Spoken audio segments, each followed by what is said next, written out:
माझं नाव तृप्ती हेमंत शेवाळे आहे।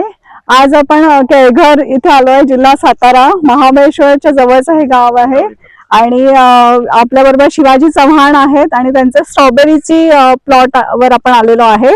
तर आज आपण स्ट्रॉबेरीच्या प्लॉटवर त्यांनी आपली सगळी खतं वापरलेली आहेत, तर आज आपण त्यांचा अनुभव ऐकूया। सर, तुम्ही काय काय वापरलं तुमच्या स्ट्रॉबेरीसाठी? आपला ॲग्रीजेल वापरले, ॲक्वाजेल ॲग्रीव्हेमिक वापरले, मॉस वापरले, प्रोटेक्ट वापरले, 82 वापरतोय आपण, नेहमीच वापरतोय ते, स्प्रेला वापरतोय आणि डिसिलला वापरतोय।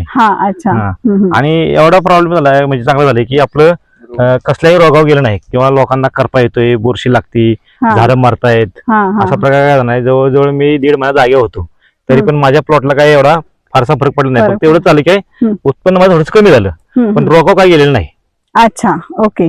उत्पन्न म्हणजे तुम्ही नव्हताच म्हणून जागे असल्यामुळे थोडंसं उत्पन्न माझं थोडं कमी झालं। ओके। आणि बाकी हे आता तुम्ही म्हणजे पहिले नर्सरी केलेलीत ना? हा, नर्सरी केली। म्हणजे तसा प्रॉब्लेम यायचा, बाबा कट जाणे, कुठं स्पॉट जाणे, असला काय प्रकार आपल्याकडे यंदा अजिबात झाला नाही। ओके, अच्छा। आणि मग तुम्ही इतर शेतकऱ्यांना काय सांगाल?